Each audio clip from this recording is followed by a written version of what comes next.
Pokemon games are all about hidden information. Systems that have been in the games for decades, like EVs and IVs, have almost no explanation in the games themselves as to what they are, how they work, and that they even exist at all. This even extends to very visible systems, like abilities. Take the ability Water Bubble. In-game, it says this: lowers the power of fire-type moves done to the Pokemon and prevents the Pokemon from getting a burn.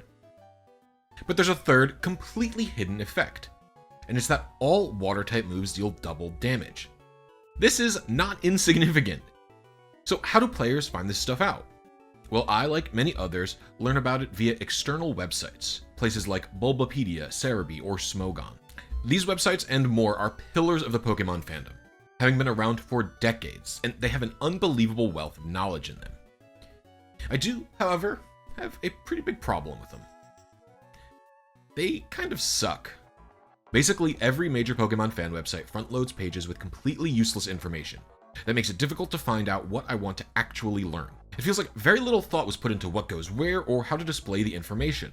Now, before you go hating on me for saying that, hear me out. Let me show you an example of what I'm talking about. Let's say I'm playing Pokemon Heart Gold and I want to find a Clefairy. So I go to Cerebi and I have to click the Diamond and Pearl Pokédex button, because Heart Gold and Soul Silver is Gen 4, which I would have to know already. And then I have to find Clefairy in this dropdown and click it, knowing that it's a Kanto Pokemon already. Then, when we finally land on Clefairy's page, we're met with a bunch of information I would consider useless. All the sprites are here, there's stuff like color, I have to scroll past all of that. Past this completely unreadable type chart, past its Pokédex entries, finally I get Clefairy's locations for all of Gen 3 and Gen 4, weirdly. There's also no specifics here. I'd have to go click on a different page if I want the rate of encounters or something like that. Bulbapedia is better in some ways, but then worse in others. Because of the Wikipedia-style content section, I can actually just jump to the location section, or whatever I want. But again, upon landing, there's a lot of useless info here. It's a big picture, and then a quick blurb. Stuff like Pokemon shape and color categories are presented to the user first. And on top of all of that, Bulbapedia does not segregate in-game information, spin-off information, and like anime information. So this entire page about Clefairy is going to have information from every single game, and it's going to have information from the anime and from the manga and etc. After decades of using these websites and being frustrated that I can't find the information I want quickly, I started having an idea tumbling around in my head. Is there a layout I could produce that would, upon landing, give me every single thing I'd want to know about a Pokemon or more for a hardcore player, just for the video games? This is what I came up with, the new and improved blisy.net. You pick the game you're playing, search for the Pokemon you want, and every piece of info that you should need is visible immediately. Always in the same locations. You only ever have to scroll to see attacks. Before I show you every feature, because there's a lot, let me explain how I got here and how I decided on showing what goes where.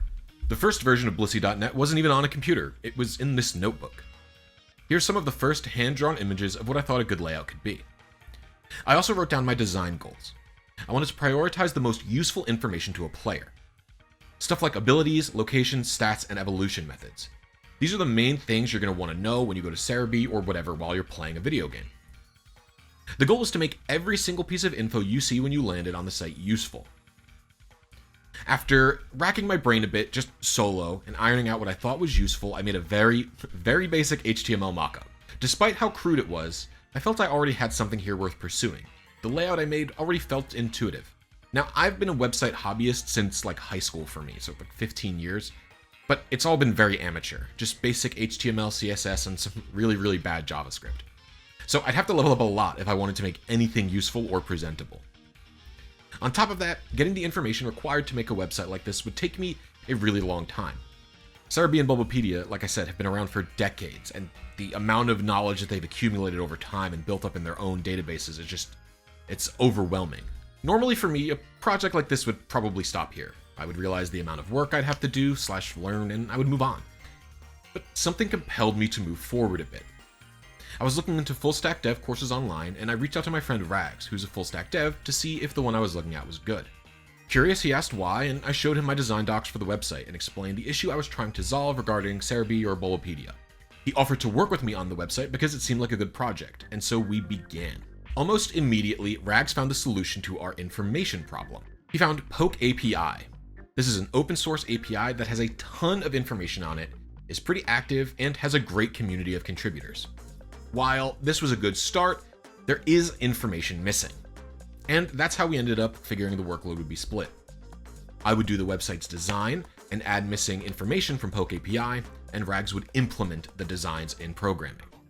He got the first mockup done in like 30 minutes and it already looked great. It turns out though, when you're making a website as comprehensive as Cerebi and Bulbapedia, you have to be thorough, thoughtful, and you gotta quadruple check for mistakes. First thing that we spent a lot of time on was the type charts. To me, the charts that Cerebi and Bulbapedia use are both completely unreadable at a glance. I think these should be quick references.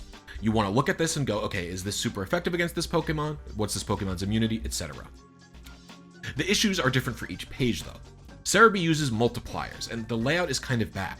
Like, why are these type blocks vertical? Even the text is vertical. I have to turn my head sideways to read the word poison.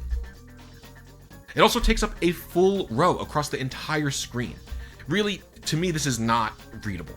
Bulbapedia is a bit better, but I don't like the intermingling of super effective and 4 times effective and vice versa for resistances. So we copied what Smogon does, where the type chart is an on hover and it says weak, very weak, resists, and very resistant, and then immune. It's clear and to the point, and it's only there if you need it. Speaking of on hovers, that's something we realized early on was quite useful. Both of the websites that I've been talking about, a majority of, typically display every piece of information all the time.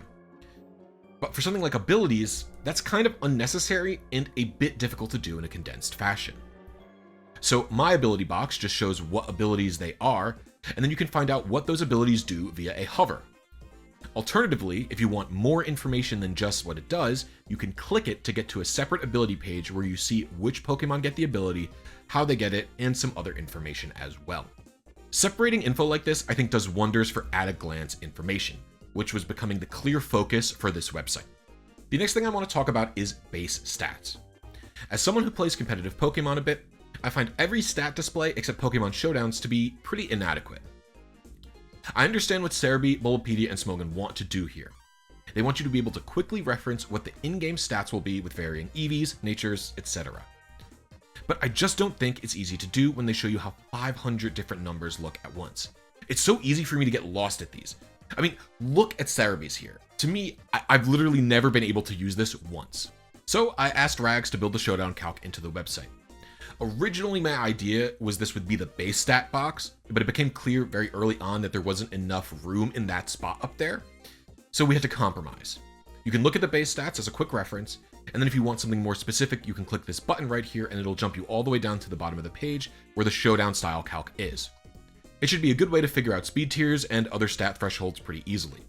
And you can even switch it into a damage calculator mode to then calculate those defensive and offensive stats. The damage calc was more recently added, so it's still a bit of a work in progress compared to the stat calculator, but I think it's still handy as is. Now, I've talked a lot about useless information, things like Pokemon color or shape or stuff like that. So the Pokemon species box is where I think that a lot of that information typically would go, so I want to talk about why I chose to put what I put here. Obviously, a Pokemon's typing is important. The name and the number aren't necessarily important, but I think that they're worthwhile inclusions just because. Cerebi, Bulbapedia, etc., they tend to put all the other languages here. I'm not going to do that. Maybe if I support another language one day, I would just have a button that lets you change the language of the entire page, but that's for far in the future. The contentious thing here was height and weight, and ultimately I decided to include them just for the purposes of certain damaging moves. I don't think height actually affects anything in game mechanics, but weight does for attacks like low kick, and that's why they ended up being here, and that's the only reason. And then height is there just because it felt weird including weight without height, but I've even thought about removing that. The next thing to look at is encounter information. This contains wild hold item, catch rate, and what EVs you gain when you KO that Pokemon. Locations were labored on for quite some time by both of us and some of the beta testers. Making this easily readable was one of our biggest challenges. Originally, every box on the front page was about the same size, but my other friend, James, suggested locations be a bit larger since it has more information than a box like encounter information. And while I did like the symmetry, he was totally right. At first, we only had game location, method, and encounter rate here. You'd think that would be all the info we needed, right? Well, actually no. Some encounters have special little things you can do to get them to show up. These are often called encounter conditions. Stuff like using the Sinnoh radio to get Chatot in Heart Gold. Also, sometimes a Pokemon will be at a location with multiple encounter rates. We originally had an issue where Magikarp and Krabby in Gen 1 would expand the location box to be gigantic. So, to fix that issue, we had to make it a scrollable box in and of itself. While I don't love that, this is more so an edge case than it is a general solution. Not too many Pokemon are going to have so many encounters you're going to have to scroll in this box. We also decided that if a location had more than one encounter for a Pokemon, we would condense them into a smaller collapsible box that you could expand. What this effectively means is that when you land on the page, you'll see a bunch of information like Cerebi would present, as in, this Pokemon is findable at this location, and it doesn't really show you encounter rates or anything like that. And if you want more detailed information, you could expand the individual box, or you could expand everything, and the box being expandable in and of itself tells you, hey, there's more you need to know about this. And then if you want really, really detailed information about that location generally, you can click the Pokemon, and you'll be taken to a separate locations page. A location page will have every Pokemon available on that route in the generation that you selected, and it will highlight whichever games that you've currently had selected. So if the Pokemon is unavailable until it's like, say, yellow version, but it's not in red and blue, yellow will be grayed out, but you can still see that it could be there on that route. I mentioned earlier, I had some beta testers, and these were people who were just like asking for things that they would like, or features that were missing, or maybe where things should be moved around to, etc. And most of them was that they wanted the egg information, which I currently had at the bottom of the page towards the top. This is the information for breeding, like gender, egg group, etc. Originally, I had it at the bottom because it was supposed to be paired with egg moves. The egg move table would be the last table, and then directly under that was all the breeding information that you would need. I thought it would be nice to be pairing those two things together, so you just look at the egg moves and you look at the parent info, and it's like, okay, well, there you go. But everybody would just want that as a quick reference at the top instead. And it turns out all the beta testers were right. The egg move information being up top is a nice little quick reference to have, and we were able to fit it in really, really cleanly because the Pokemon picture, which was 2 boxes in size previously, could just be shrunk down to 1. And actually, it's a little bigger than 1. We have a nice mirror thing going, actually, where the battle information and the egg moves are really small, and so the Pokemon picture and the locations get to be a little bit bigger. It's a nice, like, mirroring thing. I don't know how else to say it. Speaking of the Pokemon picture, this was something that we just kind of kept plain Jane, but a lot of people actually asked, specifically my friend Tama said, it'd be nice to be able to see the shiny Pokemon pictures. And so what we ended up doing was, if you click the Pokemon picture, it will scroll through the shiny and then any gender variations that the Pokemon may have as well. The last thing that was important to include up here was the evolution box. This is how Pokemon evolve. Now, obviously not every Pokemon is going to need this because certain Pokemon are legendaries, like they don't evolve or something like that. But this is sometimes also one of the only ways to get Pokemon. Sometimes they're just not available for catch, trade, and you just have to evolve them. So this information, I think it's very important. There's a couple of things to note about this box that was interesting. We had a really big problem with Eevee, so it unfortunately has to have like a scrolling box. I'm not happy with that, but we really couldn't come up with anything better. It was actually kind of a nightmare. There's a couple of other branching evolutions that also have maybe a small scroll. I believe Tyrogue might. But otherwise, I think it looks really clean. So the top of the website should show you every single thing that's like probably 90% of the reason you're searching for a Pokemon, right? It should show you where to get it, how to evolve it, what its breeding information is, what happens when you find it in the wild, what it looks like, and what its stats are, and what its abilities are. These are all super important things, and no fluff. You just land on the page and you see it. But there's another kind of important thing that you really just cannot display all at once, and it's attacks. This was also something I really wanted to get correct. Now, I have a problem with how a lot of these websites display them, and Cerebi, Bulbapedia, they both kind of show them on a per game or a per generation basis. I think on the older Cerebi websites, it would just scroll. You would just scroll infinitely. It would list like the Heart Gold level up moves, and then after that, it would list the Diamond and Pearl level up moves, etc., etc. In Bulbapedia, they only show you the most current generation, and then you have to click on and go to little pages for the older generations to see all the different moves and how they're broken down. I didn't want any of that. Myself, I've spent a lot of time building competitive teams in older games. Take a look at me planning Ray Rizzo's team in Gen 4. This spreadsheet for attacks took me a really long time to look up and figure out. And this is where using a database like PokeAPI came in handy. As long as the correct information is in the API, we can extract it and organize how we'd like.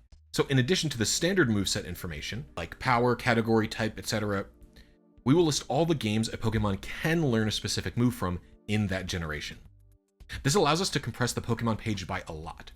We also made each table scrollable, expandable, and collapsible. I think this is a really clean implementation of this. Right, Cerebi sometimes has a game selector, sometimes it has a really long scroll. We got none of that, it just shows you this is where you get the move in this generation. The final consideration for moves was transfer-only things. These are attacks that are only learnable in older games. For example, if you want to Clefable with Soft-Boiled in Ultra Moon, you'll have to get it from Emerald version. That's the only way. Now, this was interesting because the API doesn't have a category for transfer move, so all this had to be figured out with logic. It would say, does this Pokemon have this move in its learn set? Is it only from an older game? If so, it's a transfer move, and that's how we're going to be doing it. This was actually kind of difficult to get in there because there are some moves that are so weird that I don't even know how else to talk about them.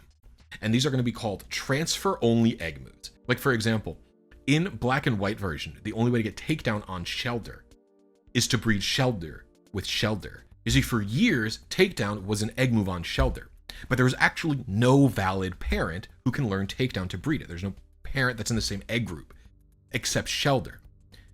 You see, in Pokemon XD, a bunch of Pokemon got unique moves for when they were purified. And sometimes these moves were completely unique. A lot of Pokemon got Helping Hand this way or Follow Me this way. And then a lot of them were TM moves. But then also some Pokemon got egg moves this way.